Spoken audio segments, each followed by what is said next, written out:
প্রিয় শিক্ষার্থীরা, কিশোর বাতায়নে জিজ্ঞাসা প্ল্যাটফর্ম থেকে সবাইকে শুভেচ্ছা। আশা করি সবাই ভালো আছো। অনেকদিন পর আবার তোমাদের সাথে এক হলাম এবং তোমরা নিশ্চয়ই সবাই মিলে বই খাতা নিয়ে এই ক্লাসটিতে চলে এসছো। এখনো যারা আসোনি তাদেরকে মেসেজটি দিয়ে দাও অথবা শেয়ার করে দাও, কারণ তোমরা থাকলেই একটা ক্লাস প্রাণবন্ত হয়। তাহলে চলো বন্ধুরা, আমরা সবাই মিলে, তোমরা এবং আমি মিলে একটা বড় ক্লাসরুম তৈরি করি এটাকে। আমাকে অবশ্যই তোমরা চিনো, আর যদি চিনে নাও থাকো, অনেকদিন আগে এসেছিলাম, আমি আমার পরিচয়টা আবার দিয়ে দিচ্ছি। আমি শারমিন আক্তার, সিনিয়র শিক্ষক, আদমজি ক্যান্টনমেন্ট পাবলিক স্কুল। বন্ধুরা, তোমরা আমার কথা শুনতে পাচ্ছ তো? আমাকে দেখা যাচ্ছে বা স্ক্রিন দেখা যাচ্ছে তো? একটু যদি কমেন্ট করে বলে দিতে, তাহলে আমি ক্লাসটা রান করতে পারবো। আমি একটু দেখে নিয়ে তোমরা কারা কারা অংশগ্রহণ করেছো এবং কারা কারা আমাদের সাথে চলে এসছো। এখনো যারা আসেনি তারা খুব তাড়াতাড়ি করে চলে আসো।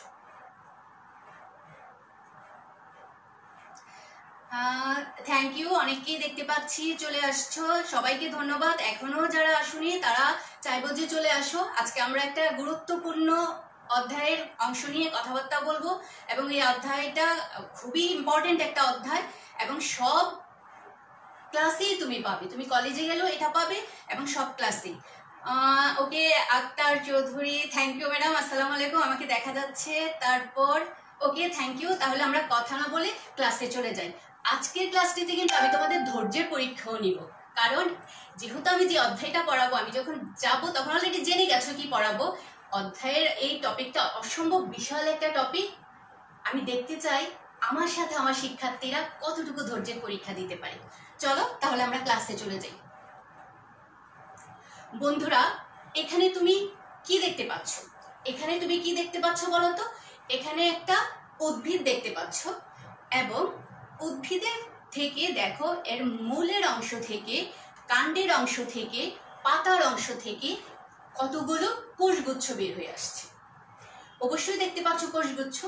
এখন আমি যদি তোমাদেরকে বলি কতগুলো কোষগুচ্ছকে একত্রে কি বলে, সাথে সাথে নিশ্চয়ই বলে দিবে টিস্যু বলে। এখন বলো তো, এই যে আমি যদি বলি এই কোষগুচ্ছগুলো টিস্যু, তাহলে এটা কোথা থেকে উৎপত্তি হয়েছে? অবশ্যই বুঝে গেছো, উদ্ভিদ দেহ থেকে। তাহলে আজকে আমাদের পড়ার বিষয় কি? উদ্ভিদ টিস্যু। তোমরা সবাই বইটা খুলে বসো, খাতা কলম নিয়ে বসো। কিছু বিষয় থাকতে পারে সেগুলো দাগ দিয়ে ফেলতে পারবে। আসো, আজকের ক্লাসে আমরা কি পড়বো? আজকের ক্লাসে আমরা জানবো টিস্যু কি বলতে পারবো, উদ্ভিদ টিস্যুর প্রকারভেদ উল্লেখ করতে পারবো, উদ্ভিদ টিস্যুর গঠন ব্যাখ্যা করতে পারবো, অর্থাৎ ছবি দেখতে পারবো, পাশাপাশি গঠনের মধ্যে কি কি বৈশিষ্ট্য আছে তা জানবো এবং উদ্ভিদ টিস্যুর গুরুত্ব মূল্যায়ন করতে পারবো। আচ্ছা, একটু আগে তোমাদেরকে একটা ছবি দেখিয়েছি, উদ্ভিদের ছবি। সেখানেও দেখেছো যে একগুচ্ছ কোষ বের হয়ে এসছে। এখানেও একটা ছবি দেখছো, দেখো এখানেও একগুচ্ছ, মূল থেকে একগুচ্ছ কোষ, এখানেও একগুচ্ছ কোষ, এখানেও একগুচ্ছ কোষ। যদি বলি যে একটু ভালো করে লক্ষ্য করে দেখো, কোষগুচ্ছর যদি তুমি গঠনের কথা বলো, কিছুটা এক আছে, কিছু কিছু ক্ষেত্রে আবার কি আছে বলো তো, একটু ভিন্ন আছে। মূল থেকে বের হয়ে আছে এককোষীয় কোষ, কোষের গঠন এখানে কিছুটা মিল, এখানে কিছুটা মিল, আবার কখনো দেখা যাচ্ছে কিছুটা পরিবর্তনও আছে, তাই না? এখন আমি যদি তোমাদেরকে প্রশ্ন করি, এই যে উদ্ভিদের বিভিন্ন অংশ থেকে, অর্থাৎ উদ্ভিদের দেহের বিভিন্ন অংশ থেকে কোষগুচ্ছগুলো বের হয়ে আসছে, তাহলে বলো তো টিস্যু কাকে বলে? কি উত্তর দিবে? নিশ্চয়ই মাথার মধ্যে একটা উত্তর তৈরি হয়ে গেছে। আসো তোমাদের উত্তরটার সাথে আমার উত্তরটা মিলিয়ে নিই। একই বা বিভিন্ন প্রকারের কোষগুচ্ছ একত্রিত হয়ে যদি একই কাজ করে এবং তাদের উৎপত্তিও যদি অভিন্ন হয়, তাকে উদ্ভিদ টিস্যু বলে। দেখো, আমার এই কথাটার মাঝে কি হচ্ছে বলতো? উদ্ভিদ টিস্যুর একটা সংজ্ঞা চলে আসছে। উদ্ভিদ টিস্যু এট এ গ্ল্যান্স একটা তুমি ধারণা পাচ্ছ। দেখো, একই বা বিভিন্ন প্রকারের একগুচ্ছ কোষ, কোষগুচ্ছগুলো একই হতে পারে বা বিভিন্ন প্রকারের হতে পারে, একত্রিত হবে, একত্রিত হয়ে তারা একই কাজ করবে, অর্থাৎ তাদের কাজের ধরনটা একই রকম থাকবে। আমি যখন তোমাদের বিশ্লেষণে যাব তখন দেখবে যে বেশিরভাগ ক্ষেত্রে বিভিন্ন টিস্যুগুলো একই রকমের কাজ করে যাচ্ছে। এবং তাদের উৎপত্তিও যদি অভিন্ন হয়, দেখো অবশ্যই উদ্ভিদ টিস্যুর উদ্ভিদের ভিন্ন অংশ থেকে উৎপত্তি হয়েছে, তাকে উদ্ভিদ টিস্যু বলে। আমি আরেকবার একটু দেখে নেই বন্ধুরা আমাকে দেখতে পাচ্ছ কিনা এবং আমার কথা শুনতে পাচ্ছ কিনা। যেহেতু একটু লাইভ ক্লাস এবং তোমাদের সাথে আমার ইন্টারাকশন, তোমরা শুনতে পারলে, তোমরা বুঝলেই এই ক্লাসের সার্থকতা।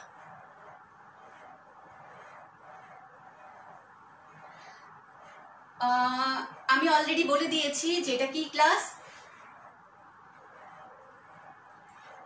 ওকে, তোমরা ক্লাসে থাকো, এখনো যারা যারা অংশগ্রহণ করোনি তারা চলে আসো। আমি তো বলেছি আজকে আমি দেখতে চাই যে গত ক্লাসের মতো এই ক্লাসে আমাকে তোমাদের ইন্টারাকশন আমি কতটা আশাও বেশি মুগ্ধ হতে পারি। গত ক্লাসে এত বেশি উত্তর দিয়েছে, আমি যথেষ্ট মুগ্ধ হয়েছি। আমরা উদ্ভিদ টিস্যু যেহেতু করাবো, উদ্ভিদ টিস্যুর যে প্রকারভেদটা আছে সেই প্রকারভেদটা জেনে নিই। উদ্ভিদ টিস্যু হচ্ছে দুই রকমের, একটা হচ্ছে ভাজক টিস্যু আর হচ্ছে স্থায়ী টিস্যু।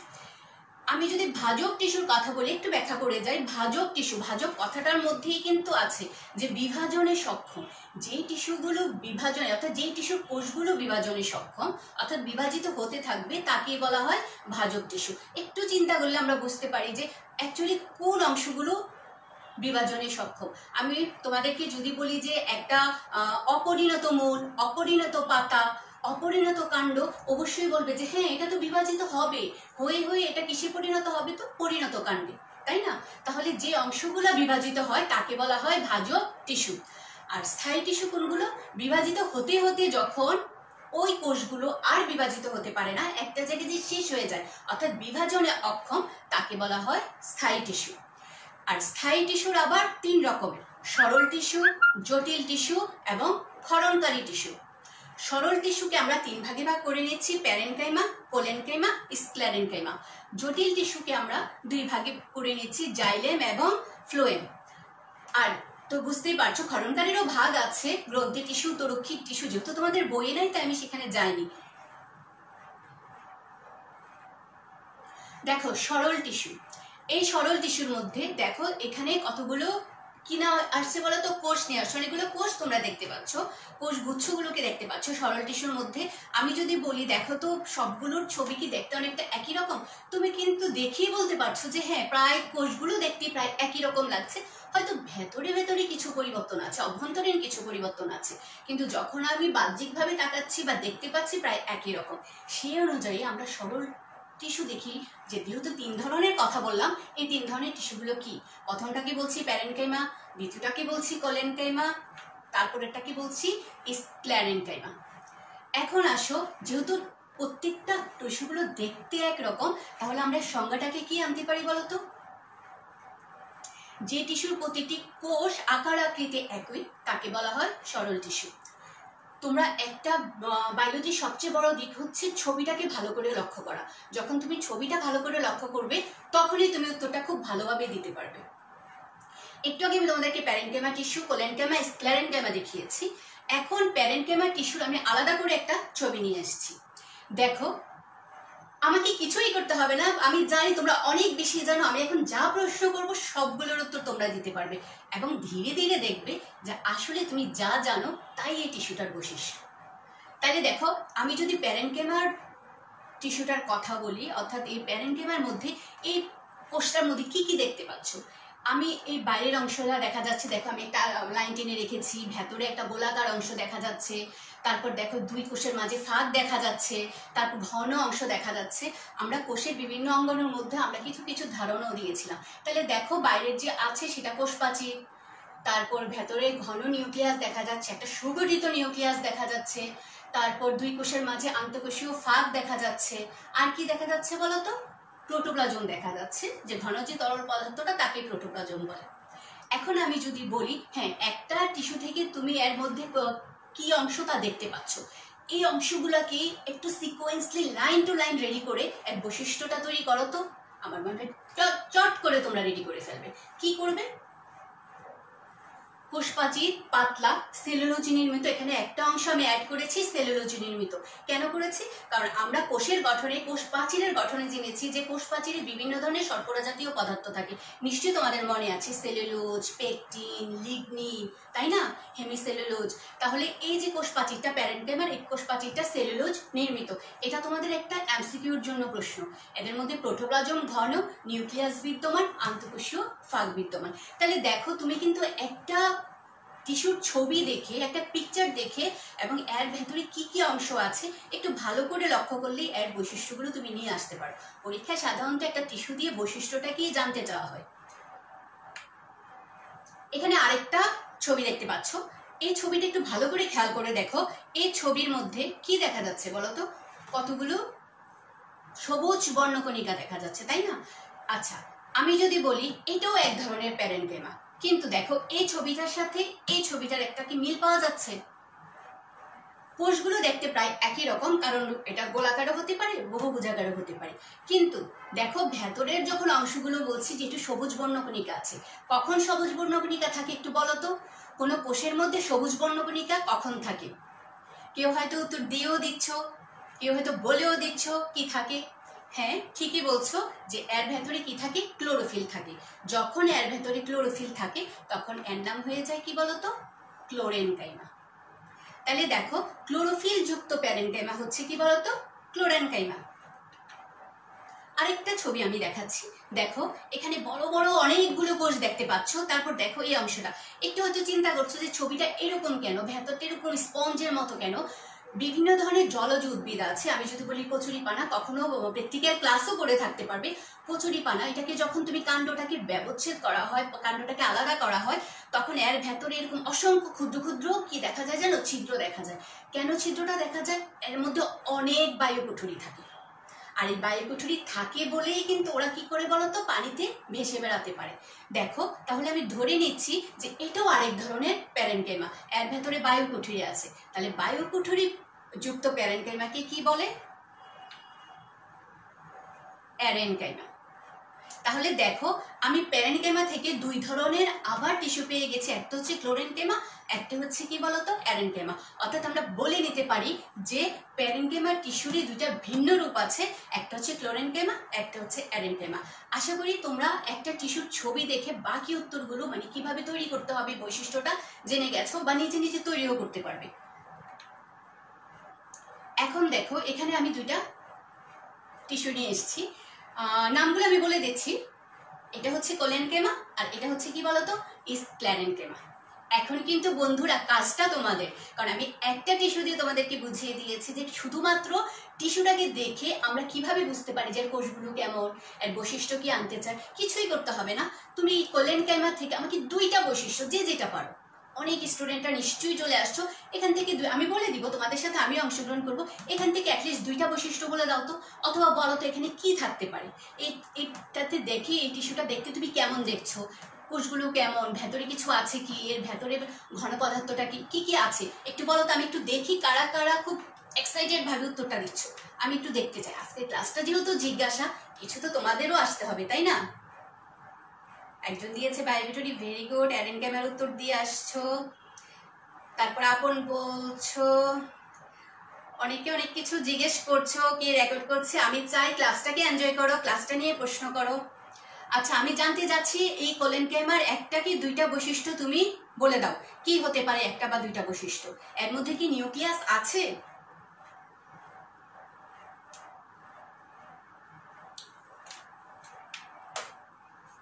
এর মধ্যে কি নিউক্লিয়াস আছে বলো? যদি এর মধ্যে নিউক্লিয়াস থাকে, আচ্ছা প্রোটোপ্লাজম পূর্ণ, ভেরি গুড।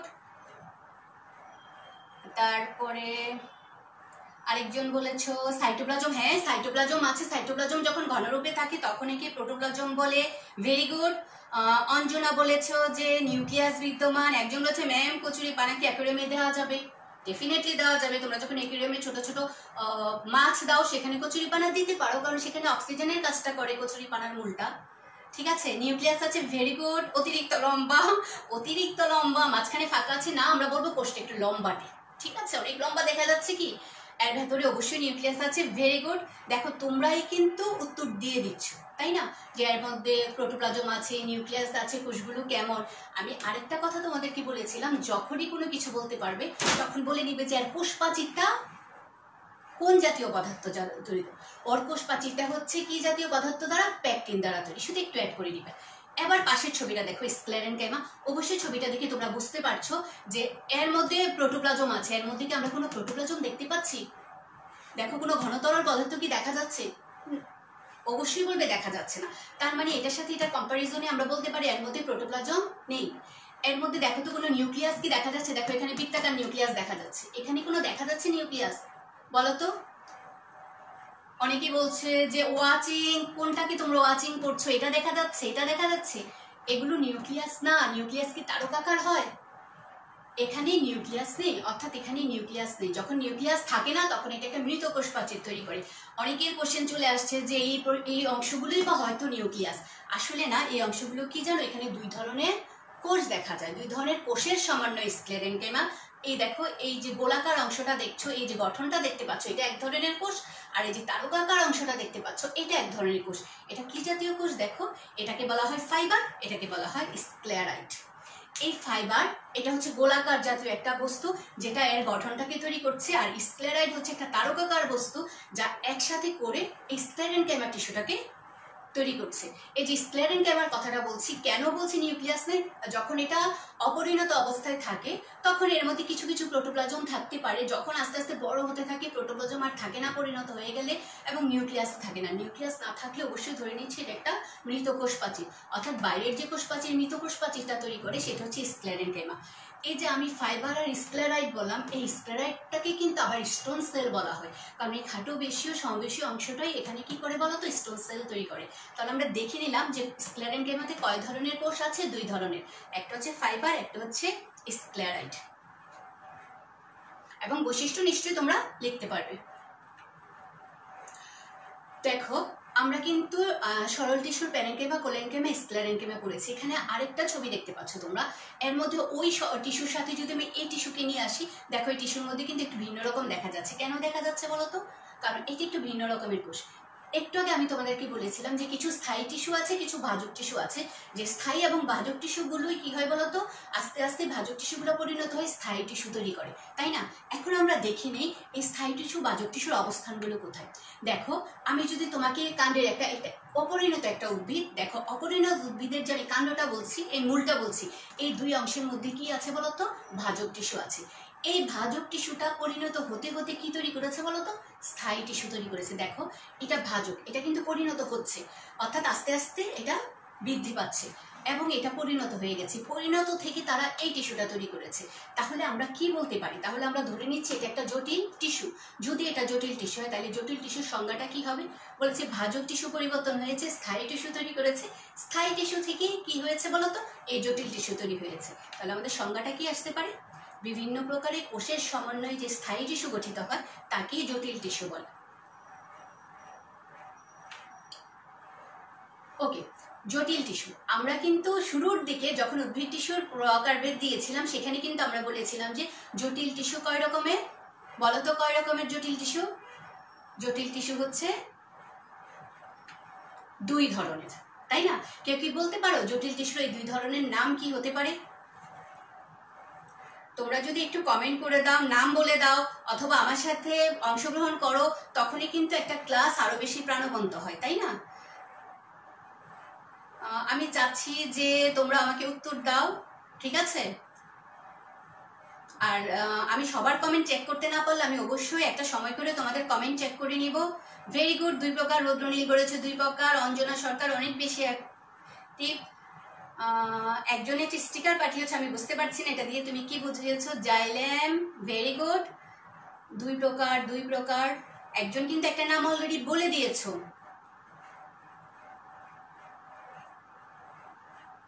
জাইলেম ও phloem, very good. Rudranil, xylem, phloem, Nargis, Sajib, xylem, phloem, very good. দেখো তোমরা কিন্তু নিজেরাই উত্তরটা বলে দিয়েছো। অর্থাৎ জটিল টিস্যু হচ্ছে দুই রকমের, একটা হচ্ছে জাইলেম আর একটা হচ্ছে ফ্লোয়েম। আর একটু ভালো করে খেয়াল করো তো, দেখো জাইলেম, এই জাইলেম টিস্যুটা দেখো মূল দ্বারা একটা পদার্থ পরে চলে যাচ্ছে, আর ফ্লুয়েমে দেখো উপর থেকে, গাছের ওপর থেকে একটা অংশ নিচে নেমে আসছে। অর্থাৎ মূল দ্বারা মূলের সাহায্যে উদ্ভিদ কি গ্রহণ করে? অবশ্যই বলবে পানি, খনিজ লবণ। তাহলে জাইলেম টিস্যুর মাধ্যমে মূল দ্বারা পানি এবং খনিজ লবণ উদ্ভিদের সারা দেহ এবং পাতায় পৌঁছে দেয়। আর পাতায় তৈরি যে খাদ্য আছে সেই খাদ্যটা সে কি করে বলতো? সারা দেহে নিয়ে যায়। তাহলে দেখো জাইলেম এবং ফ্লুয়েমের কিন্তু তুমি স্পেসিফিক কাজ পেয়ে গেলে, মূল দ্বারা পানি টেনে তোলা এবং কি করা? পাতা থেকে খাদ্য। আচ্ছা, এখন যে আমি বললাম জাইলেম এবং ফ্লুয়েম, তাই না, ওরা কি করছে বলতো? খাদ্য পরিবহনের কাজ করছে। আমি একটু ঘুরিয়ে বলি, জটিল টিস্যু, দুই ধরনের পরিবহন টিস্যু দ্বারা গঠিত, একটা জাইলেম একটা ফ্লুয়েম। এই দুইটা টিস্যু পরিবহনের কাজ করে। তাহলে এখানেও তোমাকে একটা প্রশ্ন আসতে পারে, জটিল টিস্যুকে কেন পরিবহন টিস্যু বলা হয়, অথবা জাইলেম বা ফ্লুয়েম মিলে কিভাবে একটা পরিবহন কোষ গুচ্ছ তৈরি করে বা টিস্যু তৈরি করে। এটাও একটা প্রশ্ন হতে পারে, এটা একটা অনুধাবন প্রশ্ন হতে পারে। আমরা যেহেতু জাইলেম ফ্লুয়েম বলছি, এখন জাইলেমটাকে আমাদের জানতে হবে। একটা উদ্ভিদকে যখন আমরা প্রস্তুচ্ছেদ করি, উদ্ভিদের কাণ্ডের প্রস্তুচ্ছেদ করলে দেখো কাণ্ডটা এরকম হয়। এটা কিন্তু আমি বলছি না যে একটা পরিণত কাণ্ড। দেখো এটা একটা একটা আগ জাতীয় বৃক্ষ, একটা পরিণত একটা কাণ্ড না, একটা অপরিণত কাণ্ড। দেখো এই কাণ্ডটাকে প্রস্তুচ্ছেদ করার পরে এখানে দেখো এক গুচ্ছ কোষ বের হয়ে আসছে। মাঝখানে একটা বৃত্তাকার অংশ দেখতে পাচ্ছ, যেখানে দেখো এক স্তর বিশিষ্ট একটা কি আছে বলতো? কোষের স্তর আছে। একে আমরা কি বলি? এটা এক ধরনের ভাজক টিস্যু। এটাকে আমরা কি বলি? প্রোকেম্বিয়াম। অ্যাকচুয়ালি প্রোকেম্বিয়াম কি জানো? এটা হচ্ছে একটা প্রাথমিক জাইলেম। যখন অপরিণত অবস্থায় কোনো কাণ্ড থাকে তখন এটা প্রোকেম্বিয়াম অবস্থায় থাকে। এই প্রোকেম্বিয়াম থেকেই কি হয় জানো? দেখো এই প্রোকেম্বিয়ামটাই আস্তে আস্তে বিভাজিত হতে থাকে। বিভাজিত হতে হতে কি তৈরি করে? দেখো বিভাজিত হতে হতে একটা পরিণত কাণ্ড তৈরি করে, যে কাণ্ডটা দেখতে এরকম হয়। যখন এই কাণ্ডটা বলে তখন এই অংশটাকে বলা হয় মেটাজাইলেম, এই অংশটাকে বলা হয় প্রোটোজাইলেম। তাহলে আমরা ধরে নিতে পারি যে জাইলেমটা কি হচ্ছে? প্রাথমিক জাইলেমটা দুই রকম, একটা হচ্ছে কি বলতো? মেটাজাইলেম, একটা প্রোটোজাইলেম। মেটাজাইলেমটা কোথার দিকে থাকে? পরিধির দিকে থাকে, কেন্দ্রের দিকে থাকে, আর প্রোটোজাইলেমটা পরিধির দিকে থাকে। দেখো মেটাজাইলেমের কোষগুলো কিন্তু বড় বড়, এগুলো কিন্তু পরিণত হয়ে গেছে অনেকটা। আর এগুলো যত বিভাজিত হতে থাকবে ততই কাণ্ড কি হবে বলতো? দৈর্ঘ্যপ্রস্থে বাড়তে থাকবে। তোমাদের প্রশ্ন আসতে পারে প্রোকেম্বিয়াম থেকে কেম্বিয়াম তৈরি হয়, অর্থাৎ কেম্বিয়াম হচ্ছে এক ধরনের ভাজক টিস্যু, যার এক স্তর থাকে জাইলেম, এক স্তর থাকে ফ্লুয়েম। এই কেম্বিয়াম এক স্তর বৃদ্ধি পায়, জাইলেম এক স্তর হয়, ফ্লুয়েম এক স্তর হয়। এভাবে করে জাইলেম এবং ফ্লুয়েম তৈরি হয়। তাহলে নিশ্চয়ই বুঝে গেছো যে একটা জটিল টিস্যু কিভাবে তৈরি হয় এবং সেখান থেকে জাইলেমটা কিভাবে তৈরি হয়। এই হচ্ছে আমাদের এট এ গ্ল্যান্স একটা জাইলেম টিস্যু। এই জাইলেম যদি বলি, এই জাইলেম টিস্যুটা 4 ধরনের উপাদান অথবা 4 ধরনের কোষ দ্বারা তৈরি। 4 ধরনের কোষ হতে পারে অথবা 4 ধরনের হতে পারে। কি কি দেখো? এই অংশটাকে বলা হচ্ছে ট্রাকিড, এই অংশটাকে বলা হচ্ছে ভেসেল, এটাকে বলা হচ্ছে জাইলেম প্যারেনকেমা, আর বলা হচ্ছে জাইলেম ফাইবার। অর্থাৎ 4 ধরনের উপাদান বা 4 ধরনের কোষ দ্বারা তৈরি। তোমরা কিন্তু লিখতে যেও না যে জাইলেম টিস্যু 4 প্রকার, আসলে 4 ধরনের কি দ্বারা তৈরি? উপাদান বা কোষ দ্বারা তৈরি। আচ্ছা, ট্রাকিডটা দেখো দেখতে কেমন, ভেসেলটা দেখো কেমন, জাইলেম প্যারেনকেমাটা দেখো, জাইলেম ফাইবারটা দেখো। আমরা যদি ট্রাকিডের কথা বলি, অর্থাৎ এই অংশটা হচ্ছে ট্রাকিড। অ্যাকচুয়ালি ট্রাকিডটা দেখতে কেমন? ট্রাকিডটা দেখতে দেখো কিরকম। একটু যদি ট্রাকিডের কথা আমরা বলি বা ছবিটা দেখি, ট্রাকিডটা দেখতে এরকম। এই ট্রাকিডের মধ্যে দেখো ট্রাকিড কোষগুলো লম্বা এবং প্রান্তদ্বয় হচ্ছে সরু। তুমি ছবি দেখেও বুঝতে পারছো।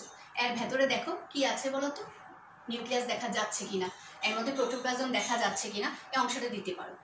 তারপর দেখো বলছে ট্রাকিডের প্রাচীরের পুরুত্বের উপরে, যদি ট্রাকিডের প্রাচীরের পুরুত্ব করি, ট্রাকিডটাকে 4 ধরনের দেখা যায়। পুরুত্বের উপর ভিত্তি করে এইটা হচ্ছে 4 রকমের। কি কি বলতো? একটা হচ্ছে এই অংশটাকে বলা হচ্ছে বলয়াকার, দেখো গোল গোল অংশ বলয়ের মতো। এই অংশটাকে বলা হচ্ছে সর্পিলাকার, স্পাইরাল করে আছে। এই অংশটাকে বলা হচ্ছে মই আকার, এই অংশটাকে বলা হচ্ছে কূপ আকার। কখন হয়? প্রাচীরের লিগনিন জবে এটা 4 ধরনের কোষে পরিণত হয়। 4 ধরনের, কারণ সব উদ্ভিদের সব জায়গার মধ্যেই তুমি জাইলেম পাবে। আরোহী উদ্ভিদ বলো, গুপ্তবীজী বলো, ব্যক্তবীজী উদ্ভিদ বলো, তাহলে উদ্ভিদের ধরন বলেই কিন্তু এর কাণ্ডের গঠনটা হবে। আর এই গঠনটা হয় বলেই এটা বিভিন্ন রকমের হয়ে থাকে। এই একটা অংশ তোমরা দাগ দিয়ে রাখতে পারো, এটা তোমাদের এমসিকিউর জন্য আসে। যাইলে এখন আসো ট্রাকিড কোন কোন উদ্ভিদে দেখতে পাওয়া যায়। আমরা দ্বিবীজপত্রী উদ্ভিদ বলি, আমরা নগ্নবীজী উদ্ভিদ বলি, আমরা ফানবর্গীয় উদ্ভিদ বলি, এইসব জায়গায়ও ট্রাকিড দেখতে পাওয়া যায়। এরপর আসো ভেসেল। আমরা যদি ভেসেল কোষের কথা বলি, দেখো ভেসেলের ছবি দেখেই তোমরা বুঝতে পারছো ভেসেল কোষটা কেমন। দেখো এটা দেখতে কেমনটা বলো তো? অনেকটা চোঙের মতো, তারপর দেখো ভেসেলের ভেতর দিয়ে ছোট করে একটা লাইন চলে গেছে। আরেকটা ছবি ভালো করে দেখতে পারো, কোষগুলো হচ্ছে খাটো এবং চোঙের মতো। আমি যদি ভেসেলের কথা বলি, ভেসেলও 4 রকমের কি দেখা যায় বলতো, কোষ দেখা যায়, এবং প্রাকৃতের মতো ভিন্ন রকমের পুরো হয়। এবং তোমরা নামগুলো বলে দিতে পারবে, এগুলা কি কি নাম অবশ্যই বলতে পারবে কি, এবং কোন কোন উদ্ভিদে দেখা যায়। দেখো এটাও দ্বিবীজপত্রী, এবং কিছু নিটাম জাতীয় উদ্ভিদ আছে, সেই উদ্ভিদের মধ্যেও দেখা যায় ভেসেল। এবার আসো, আমি এখানে আরেকটা ছবি দিয়ে আসলাম। একটাকে বলা হচ্ছে জাইলেম প্যারেনকামা, আরেকটাকে বলা হচ্ছে জাইলেম ফাইবার। আমরা যখন সরল টিস্যুটা ভালো করে জানবো, তখন বাকি টিস্যুগুলো আমাদের জন্য খুব ইজি হয়ে যাবে। জাইলেম প্যারেনকামা, দেখো এখান থেকে যে অংশটা বের হয়ে আসছে, টিস্যুটার দিকে তোমরা খেয়াল করো, এই কোষগুলোর দিকে খেয়াল করো, তাকে বলা হচ্ছে জাইলেম প্যারেনকামা। এই কোষটা দেখতে কেমন, এইটা দেখতে কেমন, এটার উপর ডিপেন্ড করে জাইলেম প্যারেনকামা।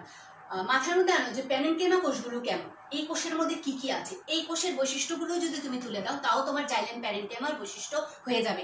আমি চাচ্ছি যে আমি 2টা ট্রাকিক ভেসেল তোমাদেরকে বুঝিয়েছি, এই 2টার বৈশিষ্ট্য তোমরা আমাকে বলো। আমি যদি জাইলেম ফাইবারের কথা বলি, এটা হচ্ছে এক ধরনের স্ক্লেরেনকেমা জাতীয় কোষ। স্ক্লেরেনকেমা জাতীয় কোষগুলো কেমন তাও তুমি জানো। এখন এই 2টা দেখে আমাকে অ্যাটলিস্ট 2টা করে বৈশিষ্ট্য, বা 2টা করে মানে কি আছে কি নেই, এই 2টা অংশ আমি চাচ্ছি বন্ধুরা তোমরা আমার সাথে উত্তরটা দিয়ে দাও, আমি একটু দেখতে চাই। আর যদি কোনো কোশ্চেন থাকে আমাকে করতে পারো। জাইলেম প্যারেনকেমা, ভেরি গুড, একজন দিয়েছে নিটাম। ছবিটা দেখে সাথে সাথে উত্তর দিয়ে দিতে পেরেছো।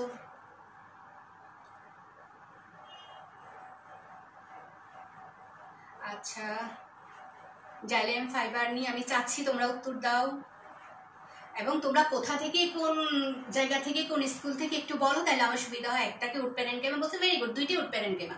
আমরা জাইলেম প্যারেনকেমা বলি, জাইলেম ফাইবার পড়ি, 2টাই হচ্ছে কি বলতো, উড প্যারেনকেমা। ভেরি গুড, একটা সুন্দর কথা নিয়ে আসছো। এদের প্রাচীর পুরু এবং পাতলা, ভেরি গুড, এদের প্রাচীর পুরু পাতলা, ঠিক আছে। লম্বা সরু, গুড, ভেরি গুড, 2টাই লম্বা সরু দেখা যাচ্ছে।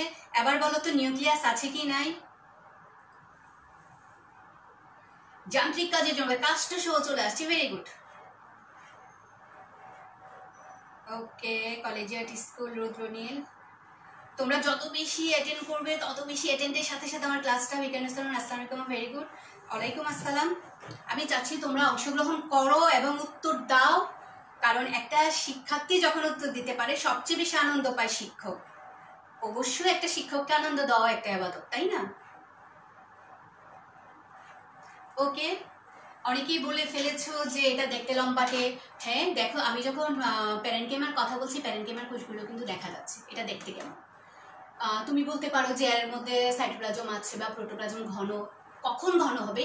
অপরিণত অবস্থায়। যখন এটা পরিণত অবস্থায় চলে যাবে, তখন কিন্তু আর প্রোটোপ্লাজমটা থাকবে না। তারপর দেখো নিউক্লিয়াস বিদ্যমান আছে। হ্যাঁ অবশ্যই নিউক্লিয়াস থেকে, অর্থাৎ প্যারেনকেমা কোষগুলোকে তুমি অ্যাড করে করে দিয়ে দিবা। জাইলেম ফাইবার, সেটি স্ক্লেরেম জাতীয় কোষ, অ্যাটমিক কোষপ্রাচীর তৈরি করে লম্বাটে, ঠিক বলেছ। এবং এদের যে কোষপ্রাচীর আছে, কোষপ্রাচীরটা হচ্ছে পুরু, এবং একটু অ্যাড করে নিবে যে এদের কোষপ্রাচীর কি দ্বারা তৈরি বলতো, লিগনিন দ্বারা তৈরি। এবং খুব ভালো উত্তর দিয়েছে অনেকে, খুব সুন্দর করে। এদের প্রাচীর পাতলা পুরু হতে পারে। জাইলেম ফাইবার কোষগুলো লম্বা, দ্রুপান্ত সরু, অনেকে এই উত্তরটা দিয়েছ। পরিণত কোষে প্রোটোপ্লাজম থাকে না বলে এরা মৃত। আমি একটু আগে বলেছি যে অপরিণত অবস্থায় থাকে প্রোটোপ্লাজম, পরিণত অবস্থায় থাকে না, এদের উড ফাইবার বলে।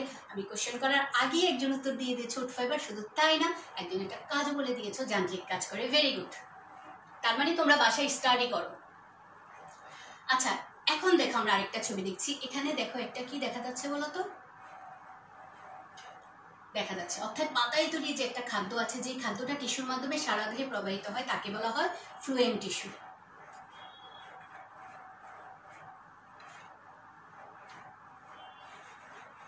এখন যদি আমি ফ্লুয়েম টিস্যুর কথা বলি, দেখো উদ্ভিদ কাণ্ড, ফ্লুয়েম টিস্যুটা কিভাবে আছে দেখো। একটা উদ্ভিদের কাণ্ডের মধ্যে দেখো, এখানে জাইলেম আছে, এখানে ফ্লুয়েম আছে। জাইলেম এবং ফ্লুয়েম এই 2টা অংশ একসাথে হয়ে কি করে বলতো, একটা পরিবহন কোষগুচ্ছ তৈরি করে। তারা কি করছে বলতো, উদ্ভিদ কাণ্ডে এরা মানে ফ্লুয়েম, এরা বলতে ফ্লুয়েম বুঝেছি জাইলেমের সাথে একত্রে পরিবহন কোষগুচ্ছ তৈরি, ওরা বৃত্তাকার রূপে, বৃত্তাকার হয়ে।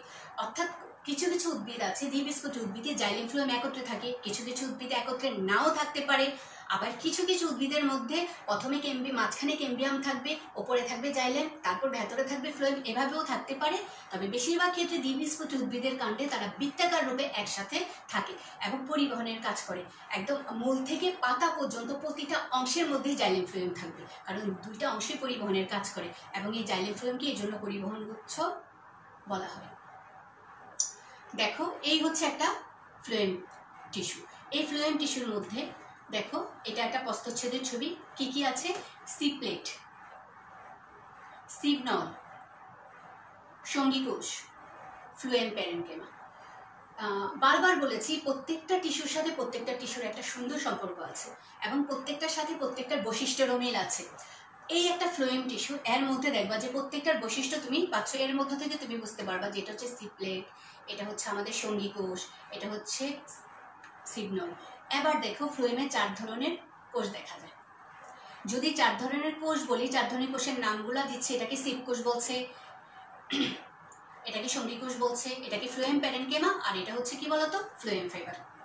বন্ধুরা এখন তোমরা এই ছবিগুলো দেখে দেখে দেখো উত্তরগুলো তোমরা নিজেরাই বলতে পারছো। কিভাবে বলতে পারছো? আমি যদি সিপ কোষের কথা বলি, দেখো আমি কিন্তু এখানে কোষ বলেছি। এখানে কোষ বলার পরও এখানে দেখো মাঝখানে একটা অংশ দেখা যাচ্ছে, উপরে একটা অংশ, নিচে একটা অংশ, অর্থাৎ দুইটা সিপ কোষ একত্রিত হয়ে সিগনল তৈরি করেছে। তোমাদের সিপকোষ দেওয়া হয়েছে, অর্থাৎ দুইটা সিপকোষ বা একের অধিক সিপকোষের সিগনলের মতো তৈরি করে। এর উপরে দেখো একটা ছোট ছোট ছিদ্রযুক্ত অংশ দেখা যাচ্ছে, যেটাকে বলা হয় চালনির মতো অংশ। কেন? কারণ আমরা জানি যে মূলে বলো, কাণ্ডে বলো, পাতায় বলো, সব জায়গার মধ্যে একসাথে থাকে জাইলেম ফ্লুইড। তাহলে খাদ্যটা কি হয় বলো তো, নলের মতো নিচের দিকে নেমে আসে এবং কি হয়, মূল দ্বারা পানিটাও, খাদ্য তৈরি করার জন্য পানিটাও কি হয় বলো তো, এই নলের মাধ্যমে চলে আসে। এখান থেকে আরো একটা সিপকোষ তৈরি হতে পারে আশেপাশে খাদ্য যাওয়ার জন্য। এই ছবিটা দেখলেও তোমরা বলতে পারো যে এর মধ্যে এটা দেখতে কেমন, এটা কি পুরু প্রাচীর যুক্ত কিনা, এর মধ্যে কি কি আছে, সিপকোষে কি আছে, এর মধ্যে কি প্রোটোপ্লাজম দেখা যাচ্ছে, এর মধ্যে কি তোমরা কোনো নিউক্লিয়াস দেখতে পাচ্ছ? দেখো তো কোনো নিউক্লিয়াস কি এখানে দেখা যাচ্ছে ঘন গোলাকার? অবশ্যই বলবেন না। তাহলে দেখো এই ছোট ছোট বিষয়গুলোকে একসাথে করেও তুমি বৈশিষ্ট্য করতে পারো। এরপর আসো সঙ্গীকোষ। খেয়াল করে দেখো ওই মাঝখানের যে অংশটাই গেছি, মাঝখানের যে অংশটা দেখা যাচ্ছে এটা কিন্তু তোমার সিবনল, নলের পাশে যে অংশগুলো দেখতে পাচ্ছ সেটাই হচ্ছে তোমার সঙ্গীকোষ। প্রত্যেকটা সিগনলের পাশে কি থাকে বলতো, সঙ্গীকোষ। একটু সঙ্গীকোষে খেয়াল করে দেখো তো, এখানে প্রোটোপ্লাজম আছে, এখানে কি আছে, নিউক্লিয়াসও আছে। এবং সাধারণত দেখা যায় এই সিগনলের কাজটাকে কি করে বলতো, এই সঙ্গীকোষ নিয়ন্ত্রণ করে। এটাও এক ধরনের প্যারেনকেমা জাতীয় কোষ, কোষগুলো দেখলেও বুঝতে পারছো। ফ্লোয়েম প্যারেনকেমা, এটার উত্তর আমাকে বলতে হবে না, তোমরা নিজেরাই বলে ফেলতে পারবে ছবিগুলো দেখে যে ফ্লোয়েম প্যারেনকেমা। এই ফ্লোয়েম ক্যামেরার বৈশিষ্ট্যগুলো কি হতে পারে? অনেকে হয়তো দিয়েও দেখছো বৈশিষ্ট্যগুলো কি কি। ফ্লোয়েম ফাইবার, এটাও একটা স্ক্লেরেনকেমা জাতীয় কোষ, এটা একটা প্যারেনকেমা জাতীয় কোষ। একবারে শুরুতে আমরা যে সরল টিস্যু পড়েছি, আসলে কি জানো, উদ্ভিদের এই সরল টিস্যুগুলো বিভাজিত হতে হতে আমাদের জাইলেম ফ্লোয়েম তৈরি করে। কোনো একটা স্টুডেন্ট যদি খুব ভালো করে সরল টিস্যুটা জেনে নাও যে জাইলেম প্যারেনকেমা কেমন, কোলেনকেমা কেমন, স্ক্লেরেনকেমা কেমন, সেই অংশটাকে মাথায় নিয়েও তুমি যে কোনো উত্তরটা তুমি রেডি করে দিতে পারো, বৈশিষ্ট্যগুলো তোমরা দিয়ে দিতে পারো। তাহলে ফ্লোয়েমের যে 4 ধরনের কোষ এবং ছবি দেখে নিশ্চয়ই তোমরা কি করতে পারবে বলো তো, বৈশিষ্ট্যগুলো অবশ্যই বলতে পারবে। আমি যদি আর দুইটার মধ্যে পার্থক্য করতে পারি, অবশ্যই পার্থক্য করতে পারবে এবং অবশ্যই ছবিগুলো ভালো করে খেয়াল করবে। কারণ তোমাদের যখনই কোনো প্রশ্ন আসবে পরীক্ষাতে, ছবি তুলে দিবে, ছবি থেকে তোমাকে বলবে এই দুটার মধ্যে পার্থক্য করো, এক বৈশিষ্ট্য লিখো, এভাবে বলবে। অথবা দেখা গেল অন্য একটা অধ্যায় থেকে কোনো কোশ্চেন দিল, সেই কোশ্চেনের মধ্যে কোনো একটা টিস্যুর অংশ দিয়ে বলবো যে এই টিস্যুটা উদ্ভিদের কোথায় পাওয়া যায়, এই টিস্যুটার বৈশিষ্ট্য লিখো, তখন তোমাকে আবার সেই দ্বিতীয় অধ্যায়ের টিস্যুর বৈশিষ্ট্যতে আসতে হবে। আমি কিছু ছবি দেখাচ্ছি, একটু ছবিগুলো দেখো তোমরা। অবশ্যই ধরে নিতে পারছো ছবিগুলো কি। দেখো এখান থেকে কি হচ্ছে, কোনো একটা কিছু পর থেকে পাতা থেকে কিছু খাদ্য নিচে নেমে আসছে, এর মধ্যে দেখো একটা ডাল, একটা গাছ আছে। আবার ছবিগুলো দেখে কি ধারণা করতে পারছো কি হতে পারে? দেখো খাদ্য সারা দেহে পৌঁছানো, অর্থাৎ উদ্ভিদের খাদ্য সারা দেহে পৌঁছানোর কাজ করে। আচ্ছা বলো তো, খাদ্য সারা দেহে পৌঁছানোর কাজটা কোন টিস্যু করে বলো? এখানে আমি তোমাদের কিওয়ার্ড নিয়ে আসছি। একজন দিয়েছো খাদ্য সঞ্চয় করে, ভেরি গুড। আমরা এখন দেখবো কোনটা দিয়ে তুমি খাদ্য সঞ্চয় বুঝেছো। Phloem tissue, very good. Lutfur, Nisal, Rozi, very good. Phloem tissue, অর্থাৎ ক্লাসটা খুব ভালো করে ফলো করেছো তুমি। ফ্লোয়েম টিস্যুর মাধ্যমে খাদ্য সারা দেহে পৌঁছে। এরপর আসো অঙ্গকে দৃঢ়তা প্রদান করে। একজন বলেছে খাদ্য সঞ্চয় করে। এখন দেখো কোথায় খাদ্য সঞ্চয় করেছে, ঠিকই ধরে ফেলতে পেরেছে। এরপর দেখো পানি এবং খনিজ লবণ আহরণ করা। এরপর দেখো এই অংশটা, এটা থেকে তোমরা নানা ধরনের উত্তর খুঁজে বের করতে পারো। উদ্ভিদের যান্ত্রিক শক্তি যোগানো। দেখো অক্সিজেন, কার্বন ডাইঅক্সাইড, অর্থাৎ পানি, কার্বন ডাইঅক্সাইড বলো, অক্সিজেন বলো, সবই যাচ্ছে। আবার আসছিস টিস্যুর মাধ্যমে, সেখানে খাদ্য তৈরি করুক, মূল দ্বারা পানি টেনে তুলুক, এর ভিতরে শারীরবৃত্তীয় কাজ কিন্তু তারা করছে। অর্থাৎ ভেতরে কিন্তু একটা যান্ত্রিক কাজ চলছে। এই যান্ত্রিক কাজগুলো হচ্ছে। আর একটু যদি থিঙ্ক করো তাহলে তুমি দেখতে পাবে যে এর মধ্য থেকে, অর্থাৎ অক্সিজেন, কার্বন, রেসপিরেশনের কথা যদি বলি, অর্থাৎ শ্বসনের কথা যদি বলি, আমরা যদি প্রশোধনের কথা বলি, এই কথাগুলো যদি আমরা ছোট ছোট করে অ্যাড করে দিই, তাও কিন্তু একটা টিস্যুর কাজ হয়ে যায়। তাহলে আমরা এতক্ষণ আমরা কি বললাম বলো তো? এখানে আমরা উদ্ভিদ টিস্যুর কাজ জানবো। ঠিক আছে, ক্লাসটা জানি না তোমাদের কেমন লেগেছে। আমাকে একটু দৌড়াতেও হয়েছে, যেহেতু ক্লাস আমি চাচ্ছিলাম না মনোটোনাস হও। তোমরা যতটুকু সম্ভব শর্ট করে তৈরি করেছি, তোমরা অনেক সুন্দর অংশগ্রহণ করেছো। আমরা পুরো ক্লাসটা করে ফেলেছি। এখন একটু গেম খেলি তোমাদের সাথে, একটু আমরা জড়তা ভাঙ্গি। এতক্ষণ ধরে খুব সুন্দর সুন্দর উত্তর দিয়েছো, চাচ্ছি যে এবার উত্তরগুলো তোমরা দাও। একদম সহজ প্রশ্ন, কোনো পড়া জিজ্ঞেস করার কথা বললে তোমরা ভয় পেয়ে যাও, কি জানি প্রশ্ন, কিন্তু আমি জানি আমার স্টুডেন্টরা ভয় পাচ্ছে না। ওকে, স্থায়ী টিস্যু কত প্রকার? আমি একটা জ্ঞানমূলক কথা বলে আমি কুইজ এনেছিলাম, আমি চাই তোমরা আনসার করো। স্থায়ী টিস্যু কত প্রকার? তোমাদেরকে আমি বেশিক্ষণ ধরে রাখবো না বন্ধুরা, ছেড়ে দিব। ঠিক আছে, মোটেও ধরে রাখবো না, তোমরা শুধু আমার সাথে করো। এতক্ষণ তোমাদের ক্লাস নিয়েছে, আমি চাচ্ছি তোমরা এখন আমার সাথে একটু অংশগ্রহণ করো এবং এই উত্তরগুলো দাও।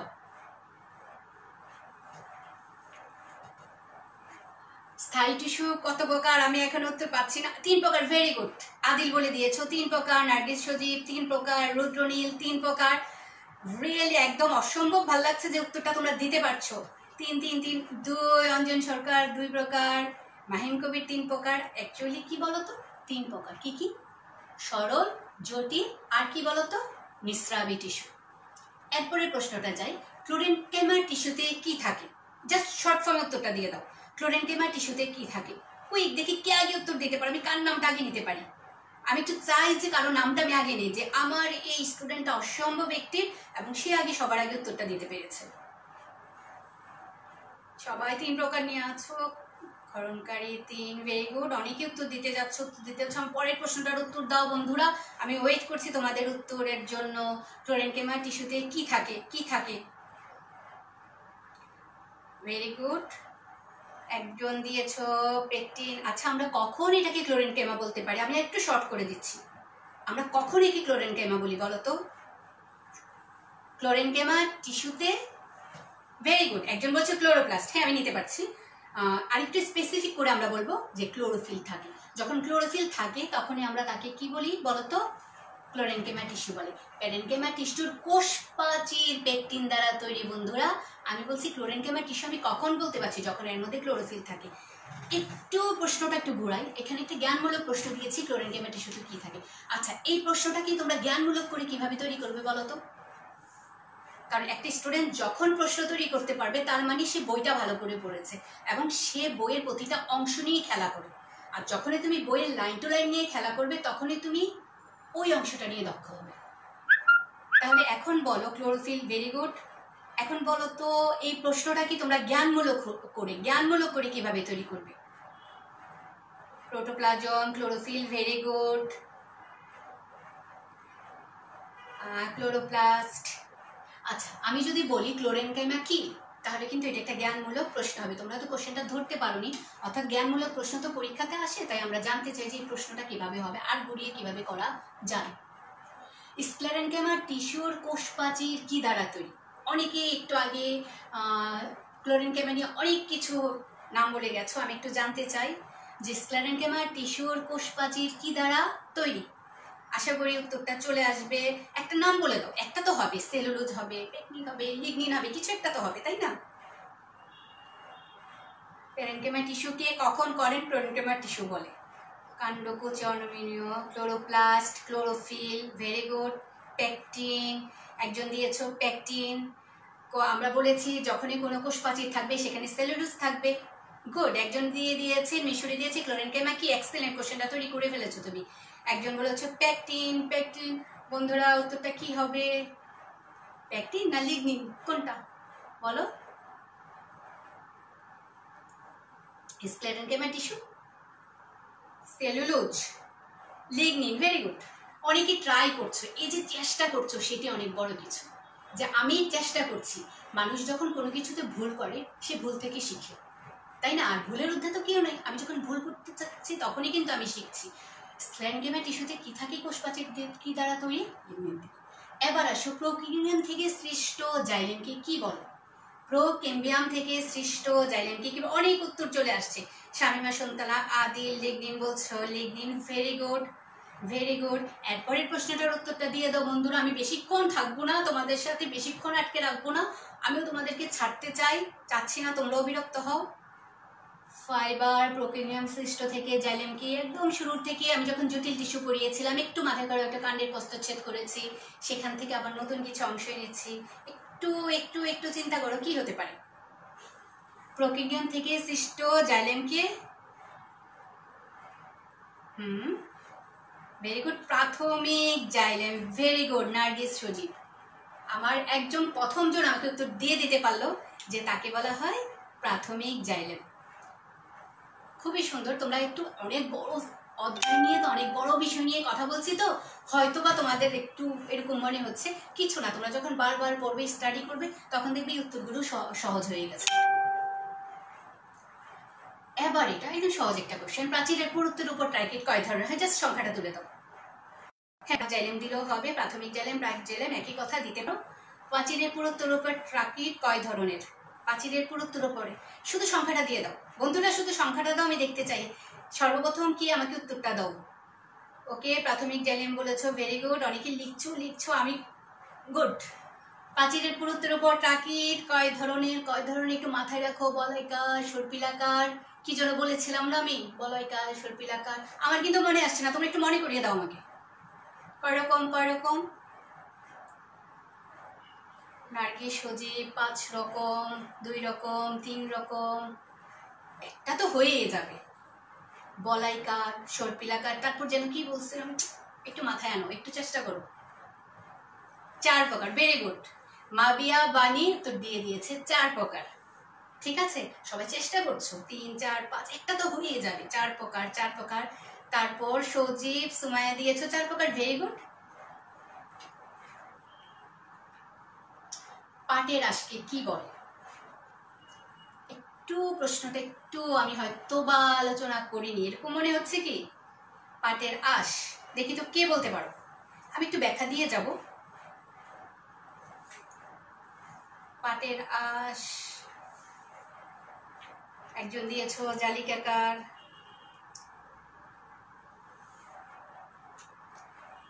পাটের আঁশকে বলা হয় বাস্ট ফাইবার, কারণ প্রাথমিক অবস্থায় একরকম থাকে, এটা যখন গৌণ বৃদ্ধি হতে থাকে তখন বাইরে একটা কি হয় যেন আঁশের তৈরি করে। এটাও এক ধরনের ফ্লোয়েম ফাইবার, যার ফলে পাটের আঁশকে বলা হয় বাস্ট ফাইবার। এটা তোমাদের একটা অনুধাবন প্রশ্ন হতে পারে যে পাটের আঁশকে বাস্ট ফাইবার বলা হয় কেন?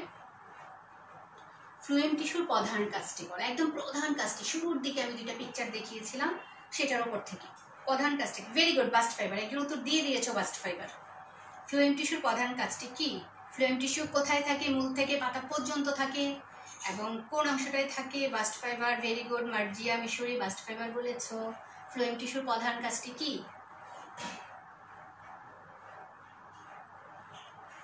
আমি চাচ্ছি একটু ফাস্ট হও আমার বন্ধুরা, একটু ফাস্ট হও। Phloem fibre. Very good, phloem fibre হয়েছে। খাদ্য পরিবহন। হ্যাঁ, ফ্লোয়েম টিস্যুর প্রধান কাজ হচ্ছে পাতায় তৈরি খাদ্য পরিবহন করা। রুদ্রনীল, সবার আগে উত্তরটা দিয়েছে রুদ্রনীল। তোমাদের অংশগ্রহণ সত্যি খুব মুগ্ধ করেছে। এভাবে যত অংশগ্রহণ করবে একজন শিক্ষক ক্লাসটাকে কখনোই, শিক্ষার্থী যেমন ক্লাসটাকে বোরিং মনে করে না একটা শিক্ষকের জন্য, একটা শিক্ষকও কখনো ক্লাস বোরিং মনে করে না শুধু তোমাদের উপস্থিতির জন্য।